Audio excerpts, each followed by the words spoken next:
It is the first time since the beginning of this journey when you closed your eyes while listening to a rock piece of music. Hi everyone! I'm thinking a bit deeper this weekend. Well, as you know, some time back I listened to Black Hole Sun, and now this weekend I've listened to Sun Shower. And to continue exploring Chris Cornell's work, I'm going to listen to a piece today which is not something he wrote. In fact, it's one I've listened to already by another artist, Sinead O'Connor, who also did not write the piece. And that is Nothing Compares to You. Now, I'm going to be actually, according to Vlad's suggestion, watching a video performance of this. And he said that it's done in a radio studio, and the people at the radio station, somebody interviewed about this event and said, Chris Cornell just dropped by to do this. It sounds kind of like it was a sort of spontaneous moment and caught on camera. So I'm going to be watching and listening, of course, to Chris Cornell doing Nothing Compares to You. And I'm going to be, of course, keeping in mind what I've heard so far with his work, as well as noticing what he does with this piece of music, which is not his, which was already a big hit by another artist, because it helps one to get a better picture. We see the artist from a different angle when they're handling somebody else's work. Just like artists and musicians and composers have done all through the ages. Bach handled other composers' works and reformatted them and applied them in his own. And other musicians and composers have done so and are still doing so today. So this is one of those examples. And it lets us see what happens when an artist doesn't have to create the music from scratch, but instead it's there ready-made, and it's about their interpretation, how they view it and what they bring to the table to offer it. And this is going to be interesting. Of course, don't forget that you can check out Ko-fi and Patreon if you want to listen to the Beatles 150 series and other videos which cannot go public because of copyright issues. And of course, you have access to first listens and early access to things there as well. So you can always check that out if you wish. But let's see what this sounds like.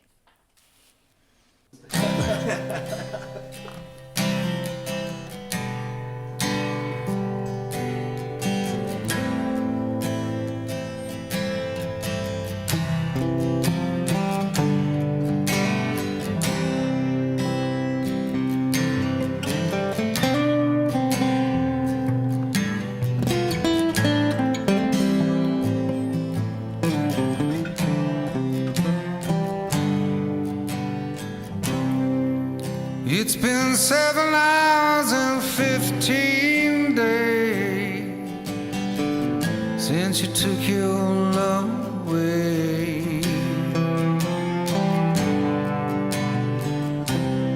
I go out all night and sleep all day since you took your love away. Since you've been gone, I can do whatever I want. I can see whoever I choose. I can eat my dinner in a fancy restaurant.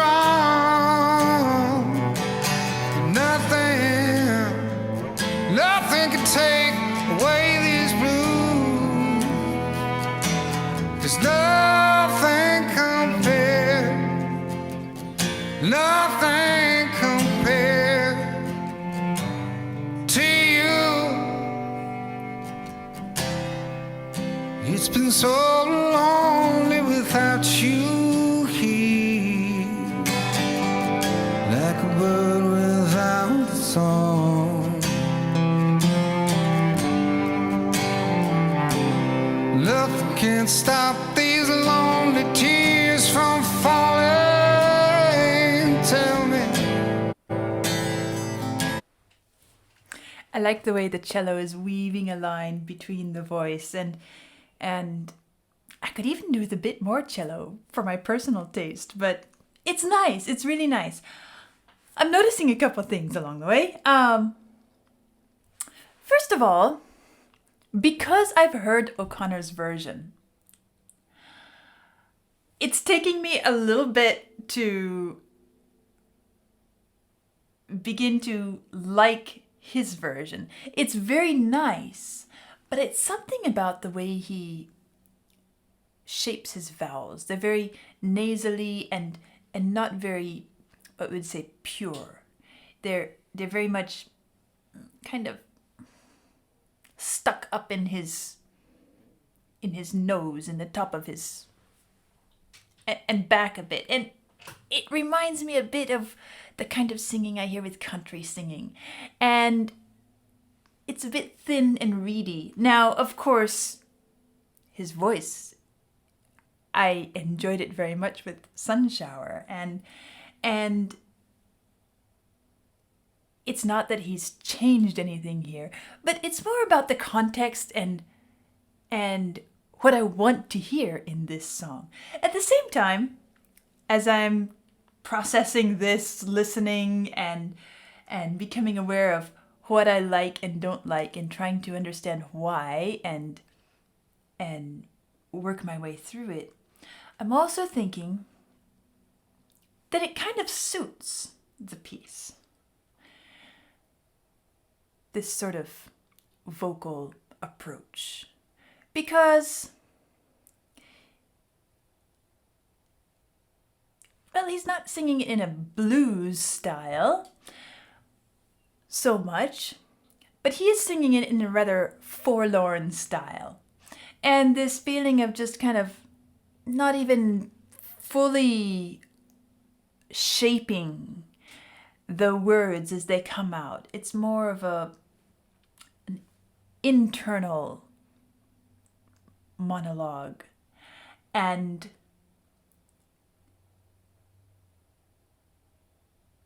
maybe the way he's vocalizing fits that process, that concept, that way of expression. Because how are you going to represent an internal line of thought when you have to sing it out? You have to do something to make it seem still within oneself. And this way of singing could be representative of that. So I am allowing myself to not be in love with that in this particular song. Again, probably because I very much loved O'Connor's version. And that was much more out there. And of course, her singing style was less, you could say, less croony. You know, this is more of a crooning style. And so part of it's just the mental adjustment. It's like somebody handing you a pastry and you expect it to be sweet, and you take a bite and you realize it's a salty pastry, it's a savory pastry. It's not that it's bad, it takes a few moments to really wrap your mind around the fact that, okay, I had something else in mind, but it's kind of good. And that's the experience I'm having right at the beginning of this song with his delivery of it. At the same time, it is beautiful. I like the cello weaving in between the voice. As I said, I do feel that the balance could be even more assertive with the cello, to be more of an equal partner with the voice, but it's not, probably isn't intended to be that way. It's more of a background effect here. So I'll allow that as well. Anyway, I'm going to go on. Only tears from falling. Tell me.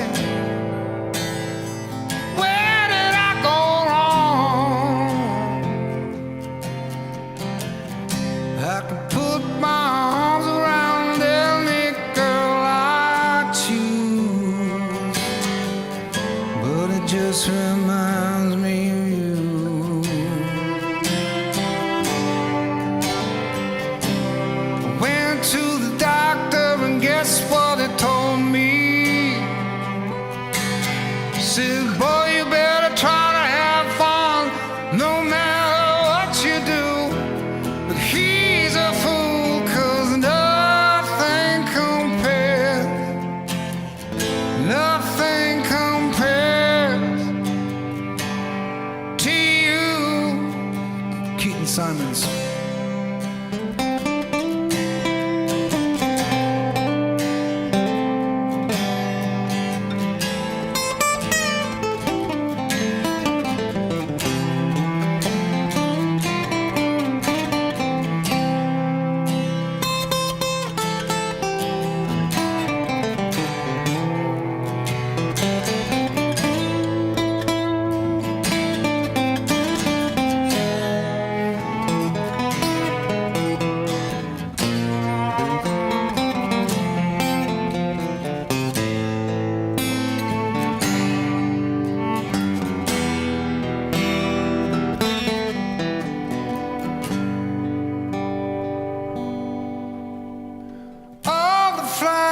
That you planted, mama, in your backyard, all died when you went away.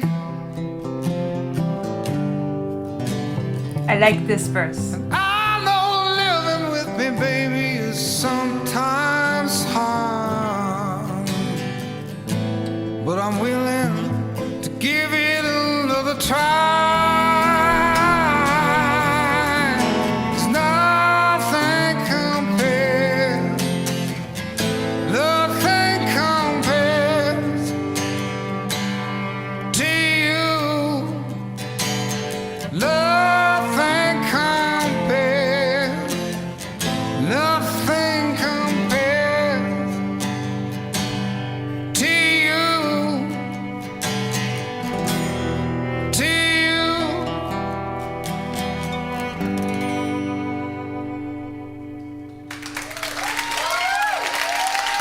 Should I join the applause?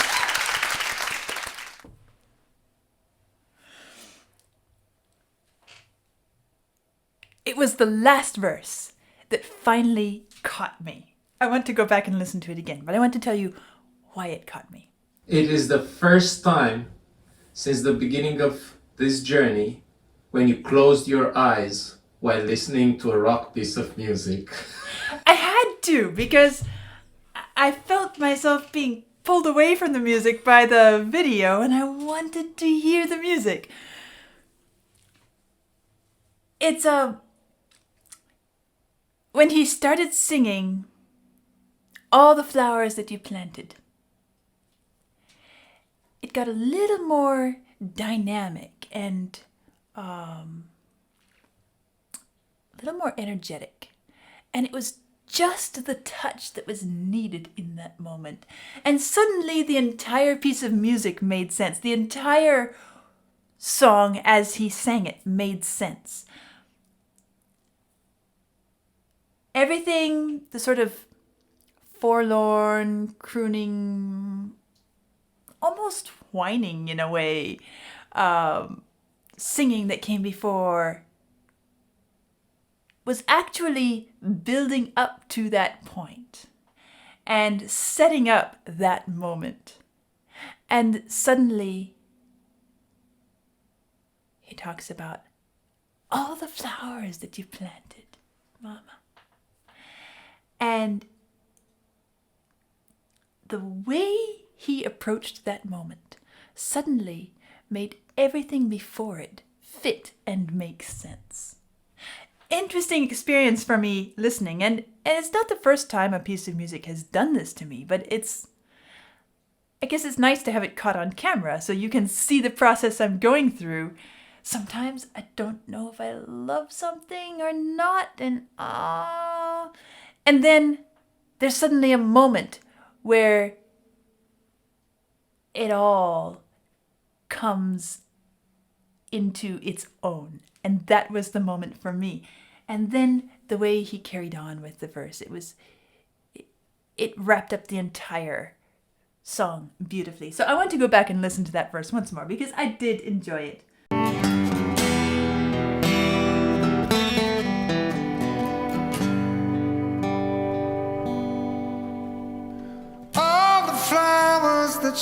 stranded mama in your backyard.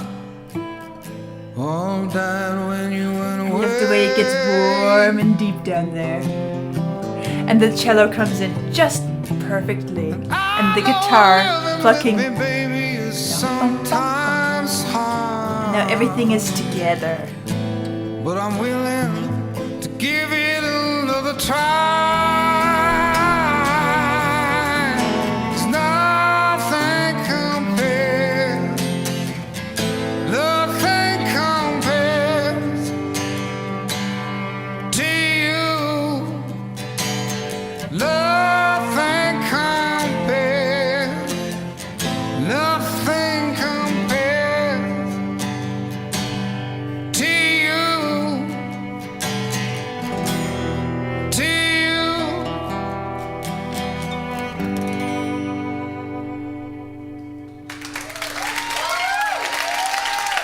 Thank you.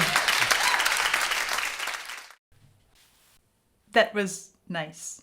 That was actually a really interesting experience for me because you saw how my feelings towards it changed as the piece progressed. And yes, it's true. I guess it's the first piece of rock music that has made me close my eyes and listen. I don't close my eyes very often when I'm listening to music. But it happens on rare occasions, and I guess this is one of those. And it was a combination of I was beginning to enjoy the sound, and I was wanting to become more immersed in the sound rather than the performance, the visual element. It's not that their playing was distracting. Actually, they were quite restrained in their manner of presentation. But I wanted to pull away from the visual and sink into the aural, the sonic element, and really feel the music, because I wanted to make sure that I did justice to the piece, especially because I wasn't loving it at first. And then I was beginning to feel it a bit more, and I sensed that, and I wanted to really sink into that. And that is, I suppose, one of the reasons I closed my eyes. And then that last verse came, and it was so special and so beautiful the way it came. I'm not sure if I would still enjoy the first couple of verses as much, but it's one of those, and some music is like this. You are willing to go through listening the first part of it, not because you love it, but because it takes you to a place that is absolutely incredible. I guess his interpretation and his rendition of this song is one of those where I would be willing to go through and listen to the verses again, because it doesn't quite have the same impact unless you go through that preliminary phase and are led up to that moment. Interesting experience, a lovely piece of music, and a very nice, impactful performance of it. Well, the next thing I'm going to listen to is another Chris Cornell piece for this weekend, and that is, what is it? When I'm down. When I'm Down. Coming up next. I'll see you soon.